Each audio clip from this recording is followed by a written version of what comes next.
How to verify Fiverr account. First things first, grab your phone and open up the Fiverr app. Once you're in the app, tap on your profile picture or the little person icon at the bottom of the screen. That'll take you to your profile settings. Now, look for a button that says something like Account. Tap on that when you find it.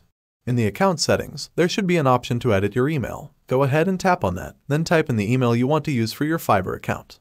If you want to be extra safe, go back and tap on Preferences. Tap on Security. You can turn on the multi-factor authentication. It's like adding a second lock to your account door. You'll get a code sent to your phone whenever you log in from a new device. After you've updated your email or turned on extra security, you might get a verification code sent to you. Just check your email or phone for that code and type it in where it asks you to.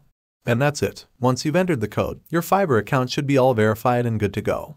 Boom, you're all set now. Your Fiverr account is officially verified. If you found this guide helpful, don't forget to hit the like button and subscribe for more tips and tricks. And hey, if you have any questions or need further assistance, drop them in the comments below. Thanks for watching, and happy freelancing on Fiverr.